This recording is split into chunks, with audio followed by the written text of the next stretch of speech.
préparons la paix, jour 7. Quand on fait sans Dieu, quand on fait sans la conscience de sa présence, sans la crainte, la sainte révérence de sa volonté, on peut se conduire avec la vie, avec sa vie, avec la vie, avec le vivant, de manière odieuse, de manière malveillante, de manière humiliante, de manière guerrière, destructrice. Parce que tout simplement, on se pense pouvoir faire ce qu'on veut, que l'on peut faire ce que l'on veut sans conséquence, que l'on peut décider de chosifier les êtres, les personnes, les vies, les corps, comme si on pouvait s'emparer de la vie, se l'approprier et d'en faire ce que bon nous semble. Bien évidemment, cette idolâtrie, cette profanation est interdite et surtout a des conséquences dramatiques dans le temps qui provoque à un moment donné les guerres, qui amènent à une perte de conscience, qui provoque une déshumanisation. Au lieu que l'humain se divinise, au lieu d'aller vers le sacré, le sacrement de la vie, la protection de la vie et du vivant, on s'animalise.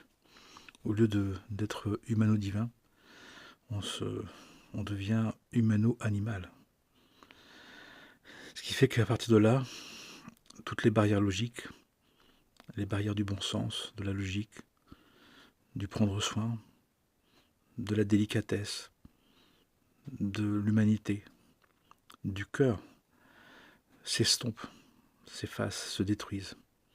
Il y a de moins en moins de barrières à nos pulsions, à nos passions, et nous devenons des destructeurs, nous devenons des accusateurs, nous devenons des manipulateurs. Et c'est une des grandes racines qui fait la guerre. Pour éviter ça et ne pas alimenter ça, ou ne plus alimenter ça, il nous est donc demandé de retrouver un sens du sacré de la vie, de la préciosité de la vie, de l'interdépendance des vies. Que cette vie ne nous appartient pas, que cette vie, on n'en est pas propriétaire, que tout nous est prêté, que nous sommes des locataires, nous sommes pas des propriétaires de cette vie, même pas de notre existence.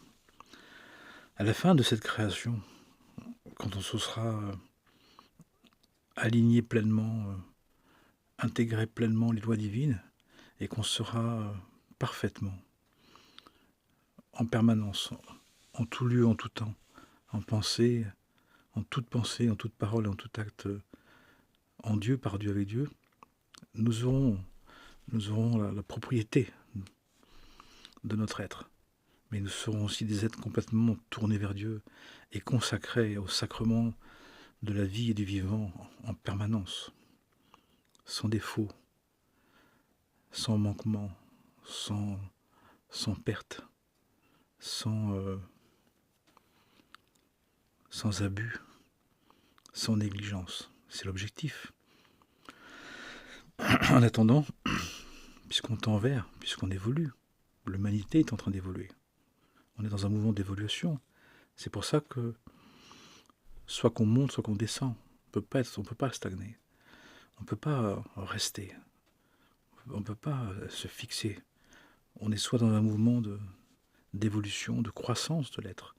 On va de l'humain au divin, ou alors on va de l'humain vers l'animal, vers l'animalité. Et on voit que on est passé même de l'animal domestiqué, des passions domesticables et domestiquées aux passions sauvages. qui font que des êtres, ou une part de nous aussi, une part en nous, peut, peut chosifier sa vie ou la vie des autres, et de considérer que les autres sont des choses, sont des matières, sont des objets, sont des numéros, et qu'on peut en faire ce que bon nous semble. Bien sûr, c'est une profanation du saint nom divin, puisque c'est de profaner le souffle de Dieu qui existe en tous les êtres, au lieu de le respecter, au lieu d'en prendre soin, au lieu de se concilier.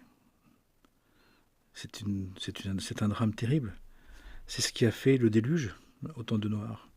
C'est ce qui a fait la destruction de Babel, ce qui a fait la destruction de Sodome et Gomorrhe. C'est ce qui a fait à chaque fois les catastrophes dans ce monde. Ce qui veut dire que nous avons fort intérêt à nous diviniser, à nous sanctifier. Et de fait, on est moins prédateur, on est moins accusateur, on est moins malveillant, puisqu'on cherche à être bienveillant, on cherche à être contenté, satisfait, on cherche à s'ouvrir aux autres, on cherche à être interdépendant, à être fraternel. Et de fait, on vit dans la conscience de la présence de Dieu, qui fait que on vit selon ses principes. Et c'est tout l'enjeu de cette incarnation, c'est de reconnaître que nous sommes une créature de Dieu, et que le divin, et que Dieu nous propose de vivre selon ses principes pour sanctifier cette vie, pour y mettre de la valeur, y mettre de l'importance. Et c'est un choix, c'est une responsabilité, c'est un engagement, c'est une quête, c'est une direction que nous avons à prendre, qui fait que nous accomplissons de bon cœur les choses, c'est-à-dire avec le cœur. Et quand on sait qu'il n'y a rien qui rentre en nous, qui peut nous souiller, qui peut nous mettre dans notre animalité, qui peut nous salir, mais c'est ce qui sort de nous, de notre parole, ce qu'on a sur le cœur, qui amène justement à l'expression de cette animalité, de ces passions désordonnées, délirantes, violentes, agressivantes et destructrices. Nous avons fort intérêt justement à nous connaître, à connaître les lois, les principes, et à nous tenir, à nous maîtriser, apprendre à nous connaître, apprendre à nous maîtriser, apprendre à être dans la mesure, apprendre à être dans la conscience de nos bons et mauvais penchants. C'est essentiel. Combien de personnes ne se connaissent pas, s'imaginent, se supposent, s'envisagent, mais de se connaître vraiment, de savoir ses limites, de savoir ses capacités, de savoir ses passions, de savoir ce qui peut nous faire chuter, nous faire tomber, ce qui peut nous entraîner à haïr, à être rancunier, à être colérique. Ce sont des choses essentielles. La connaissance de Dieu, c'est la connaissance de soi, vont avec, pour justement ne pas être dupe de ce qui se joue, en avoir conscience, et de faire ce grand combat spirituel, ce grand djihad intérieur. Pas le petit combat extérieur, mais le grand combat spirituel. Et on dit que s'il y a des guerres extérieures, c'est qu'il n'y a pas assez de combat intérieur. Et parce que quelqu'un qui est quelqu'une, une personne, un être humain, qui combat ses passions, pour les tenir, pour les maîtriser, pour ne pas être pris par elle, ne pas se laisser posséder par elle, est tellement occupé, tellement impliqué, a tellement de choses à faire, tellement d'intériorité à tenir, tellement de conscience de soi à garder, tellement de vigilance à entretenir, qu'il ne peut pas se mettre en guerre contre les autres. Ça ne veut pas dire qu'on va être d'accord avec tout le monde, ça ne veut pas dire qu'on n'est pas dupe de ce qui se passe, mais on a compris que la racine est en nous. Il n'y a rien en toi qui peut te souiller.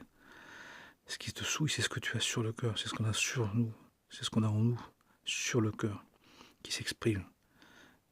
Et justement, l'extérieur nous permet justement de voir ce qu'on a à l'intérieur. Et c'est ça qui est le plus intéressant.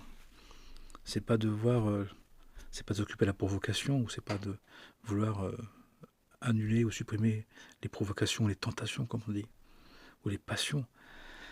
Mais c'est de savoir que c'est notre manière d'appréhender le monde, d'être intéressé par le monde, d'être passionné par le monde, qui met à jour, justement, ce qui en nous fait sans Dieu, fait sans le respect de Dieu, sans la révérence de Dieu, sans la précaution de ce Verbe. Si on sait qu'on est né de Dieu, du divin, qu'on est un être divin, on ne peut pas se permettre de vivre notre vie comme des animaux humains, dans une dégradation de la royauté, dans une défiguration de notre sainteté, dans un manque de respect de la vie, du vivant, c'est-à-dire de Dieu. Nous avons affaire à être très précautionneux de ça, quelle que soit notre forme religieuse, quelle que soit notre forme philosophique, quelle que soit la forme psychospirituelle ou psychologique. Quelqu'un qui est concerné par justement se maîtriser, se tenir, être capable de ne pas être pris par les passions du monde, de ne pas être dans la profanation, dans le sacrilège, dans la mortification, mais d'être bien dans le sacrement, dans le sacré, dans la louange, la glorification. Eh bien, cette personne-là ne peut pas être en guerre contre les autres. Il ne peut qu'avoir une compassion. Plus on le cherche à se tenir, à se retenir, plus on cherche à se maîtriser, plus on a une compassion pour les êtres, parce qu'on sait à quel point c'est difficile, à quel point ça tient difficilement, à quel point il faut s'y reprendre, qu'il faut s'y remettre 100 fois à l'ouvrage chaque jour. Et c'est encore plus difficile qu'une pratique sportive, ou une pratique intellectuelle, ou une pratique philosophique, ou une pratique de création. Cette capacité d'apaiser en nous les passions, de les tenir, de se tenir, de ne pas répondre, de ne pas s'agacer, de ne pas s'énerver, de ne pas s'emporter, de ne pas alimenter le mal, de ne pas penser de ne pas chosifier.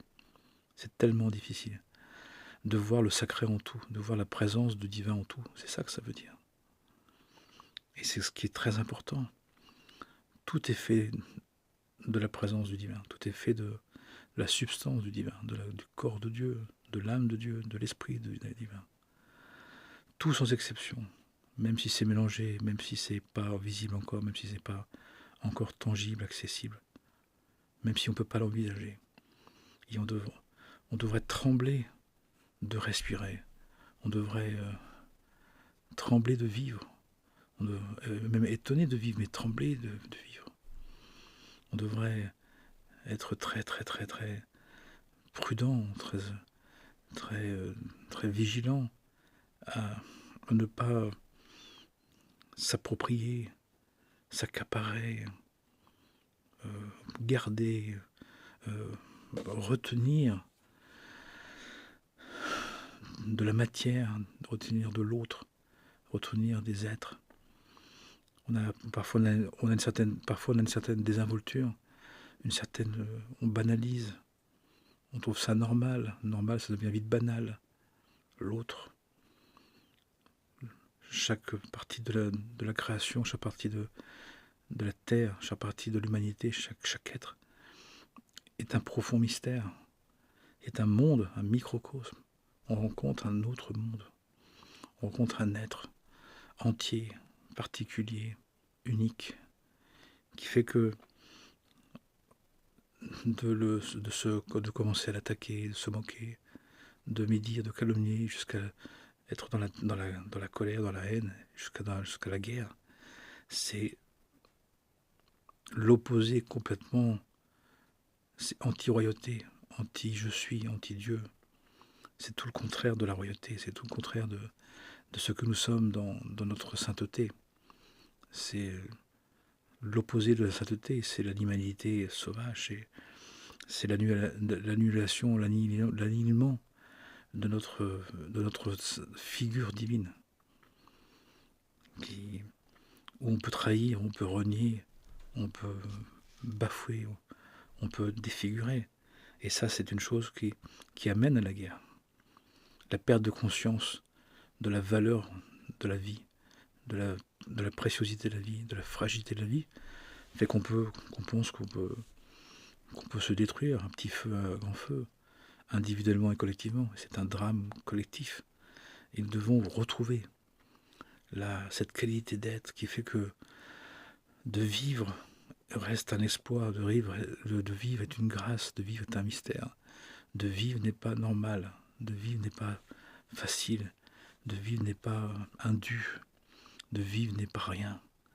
De vivre, c'est du sérieux, c'est du grandiose, c'est de l'émerveillement, c'est du subtil, c'est une grâce incroyable. Et nous devons retrouver l'étonnement de vivre, l'émerveillement de vivre, la stupéfaction de vivre, qui fait que tout devient très précieux, tout est tellement fragile, éphémère. En un instant, tout peut basculer, tout peut s'arrêter. On a pu le vivre personnellement, on a pu le voir dans notre vie. On peut être dans une situation où tout peut s'arrêter en un instant. Et on doit se mettre dans cette sensibilité-là, dans cette intériorité-là. Que la vie n'est pas quelconque, elle n'est pas banale. Elle reste un mystère. Elle reste une merveille. Quand on est très malade, quand on est très blessé, quand on est très, très affaibli, quand on est en danger, quand on est en insécurité, on ressent que cette vie qui est en nous, qui est déposée en nous, elle est plus grande que tout. Elle est plus grandiose que tout. Qu'elle est plus précieuse que tout. Que tous les arguments d'ego, de passion égotique, égocentrique, qui justement nous mettaient en guerre, nous mettaient dans une espèce de haine ou de colère, qui amène justement des conflits jusqu'à des guerres, des guérillas. On doit faire l'effort de ça. C'est un effort. De ne pas se laisser aller à penser que la vie est normale, que la vie elle est banale, que la vie elle est donnée pour rien, que la vie elle nous appartient. Parce que c'est totalement faux. On voit bien que c'est la vie qui nous porte. C'est la vie auquel on appartient. C'est pas nous qui la vie ne nous appartient pas, mais nous appartenons à la vie, au vivant, à Dieu, au divin, qui est le maître de la vie, naissance et mort l'une avec l'autre, l'une dans l'autre, qui fait que de faire la paix, de préparer la paix, c'est justement de faire l'effort, de retrouver et de retrouver et de retrouver le sens du sacré, le sens du précieux, le sens de l'émerveillement, de l'étonnement, que cette vie, elle est miraculeuse, que cette vie, elle reste un mystère total. Et ce mystère que l'on peut vivre un peu, on doit en prendre soin. Tout ce qui est précieux, on doit en prendre soin. Qui fait qu'on ne veut pas que ça devienne de la guerre, on ne veut pas que ça devienne du conflit, on ne veut pas banaliser, justement. On ne veut pas trouver ça normal parce qu'à un moment donné, on pourrait mettre à sac, mettre en jeu, mettre en quelque sorte rechercher par une mise en danger, par une mise en conflit, de retrouver le sens à cette vie. Parfois c'est ce qui se passe. Des personnes qui ont oublié l'importance de l'autre, l'amour de l'autre, l'amour de soi, l'amour de la vie, du vivant, se conduisent mal. Parfois ça nous arrive. Comme si finalement on avait perdu l'essentiel. La conscience d'être un être divin qui avons été créés et qui sommes portés par la vie. On voit bien quand on va très mal, quand on est très fragile, très faible, qu'on est au bord de la mort ou qu'on est en train de mourir, que la vie nous porte, mais que la vie ne nous appartient pas, que la vie, elle nous fait grâce, que la vie, elle nous bénit, que la vie, elle s'offre. Et nous devons l'honorer, nous devons en prendre soin, nous en sommes comptables. Tous les comportements qu'on a pu avoir, que le monde a, que ceux qui auront de destructeurs, de désolateurs, d'abominateurs, le paieront très cher. Ils devront rendre des comptes. Ils devront, mesure pour mesure, en subir les conséquences, comme chacun d'entre nous. Ce n'est pas anodin. Ce n'est pas normal d'abîmer, de détruire, de saccager, de violenter, de faire la guerre qui a Dieu, finalement. Et c'est extrêmement grave, c'est extrêmement violent, c'est extrêmement dangereux. Et c'est là où nous devons comprendre que préparer la paix, c'est de retrouver la sainteté de la vie. C'est pas banal de vivre, c'est pas indu, c'est pas quelconque, c'est pas normal. C'est un mystère, c'est un privilège. Et nous devons en prendre soin de ce privilège, quelles que soient les conditions de notre vie. Cette conscience que nous sommes de passage, que nous sommes dépositaires du souffle du vivant, du souffle de l'être divin, du souffle du Très-Haut, du souffle de notre Créateur, qu'il a déposé en nous, nous en avons la responsabilité, nous en avons le gardiennage, nous en sommes gardiens, nous en sommes dépositaires, nous en sommes c'est un patrimoine inestimable, et il doit être protégé, il doit être défendu, il doit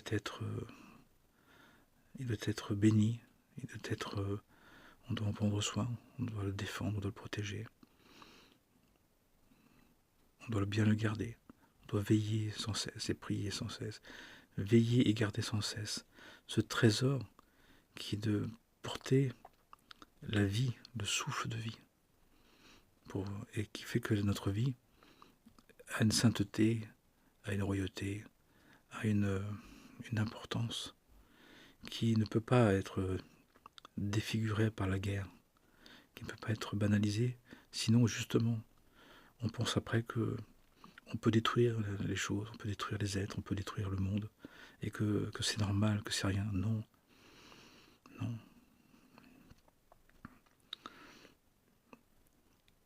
Un être qui sait ce que c'est le sacré de la vie du vivant ne coupe pas comme ça, ne coupe pas, ne laboure pas, ne retourne pas la terre, ne fait pas tout et n'importe quoi avec la terre, avec le vivant, avec la vie.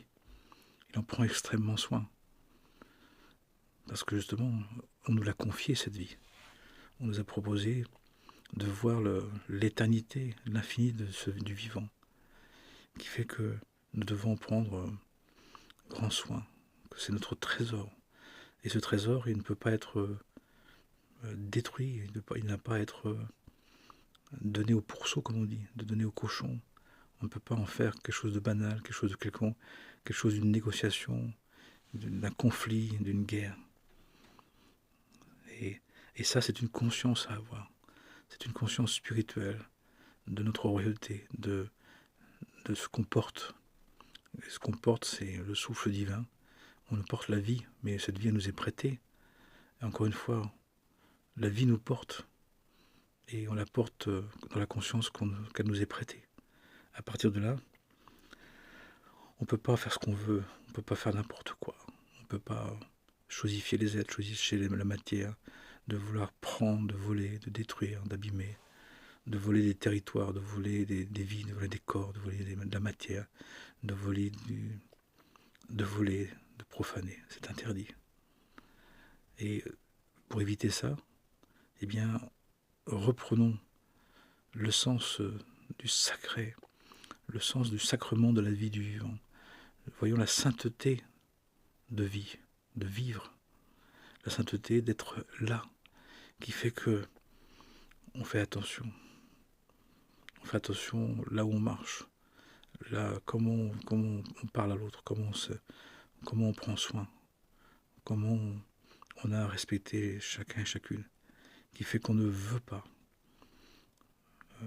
passer par le conflit, passer par la guerre, mais qu'on veut passer par la paix, par la concorde, par le dialogue, par l'échange, par l'interdépendance, par la fraternité.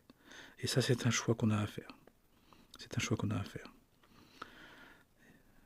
On ne peut pas se dire, quelqu'un qui cherche à vivre, à suivre l'esprit de vie, à vivre le souffle divin qu'il a en lui, en elle, à chaque instant, n'a plus d'appétence, n'a plus d'attirance pour posséder, pour récupérer, pour prendre, pour avoir plus que nécessaire. Et déjà à chaque instant, il est surtout disposé, il souhaite vivre où l'esprit de vie l'emmène, où l'esprit de vie le porte, où l'esprit de vie il peut le faire vivre. Quand on veut suivre l'esprit de vie, on veut le suivre là où il nous permet de continuer à le suivre, de l'accompagner. Suis-moi. Suivons l'esprit de vie qui fait que on est dans le sacré, on est dans le sacrement de la vie du vivant, qui fait qu'on n'a pas envie de cumuler, de remporter, d'emprunter, de voler, de profaner. Ça ne nous intéresse pas. C'est plus du tout le sens à ce qu'on veut.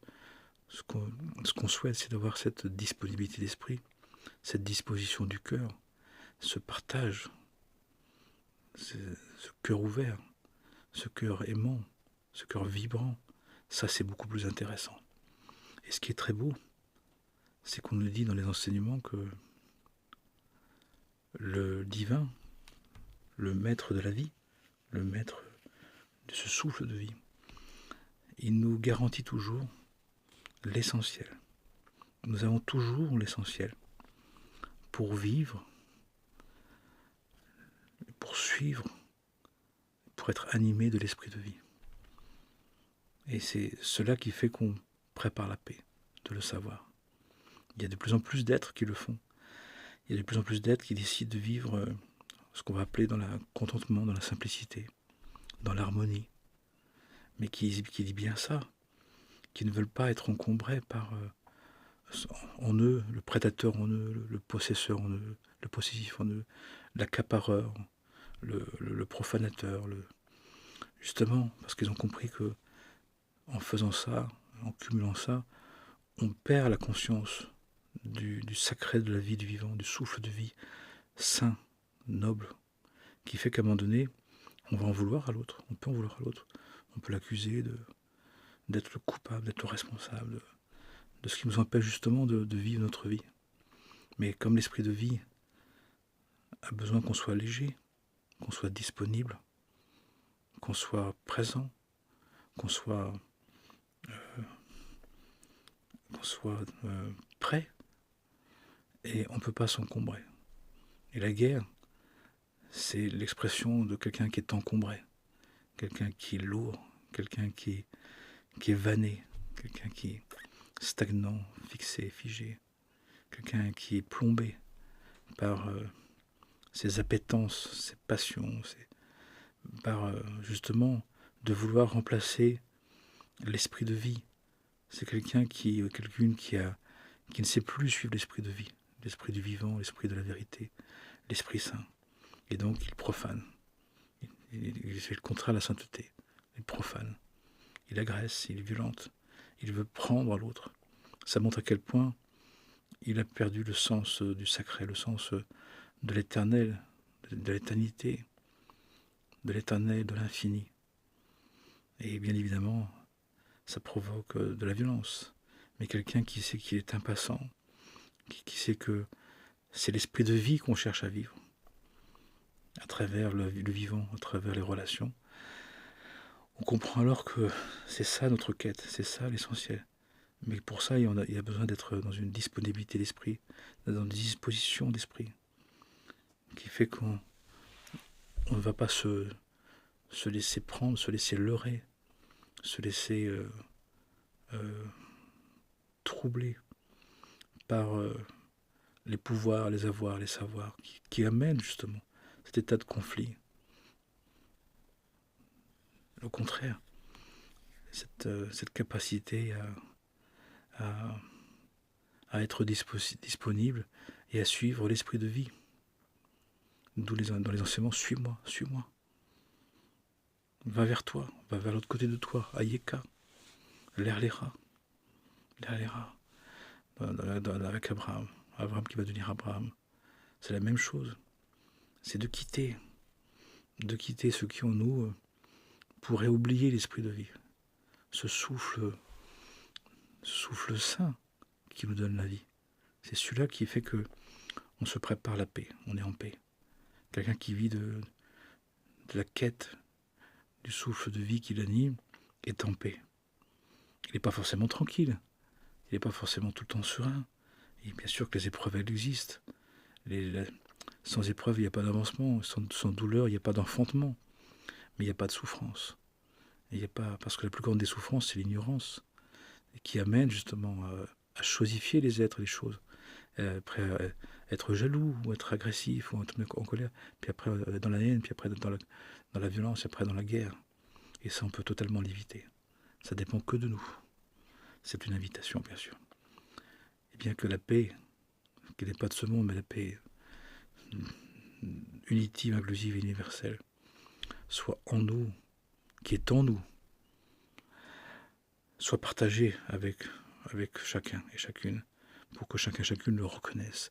Et qu'ensemble, on dynamise, on active, on dynamise, on augmente, on crée un rayonnement de l'être, un rayonnement de la vérité qui va justement faire la paix, amener cette paix. La paix, la justice et l'amour qui vont ensemble, bien sûr. Amen, Yamana, Shalom, Salam, la paix.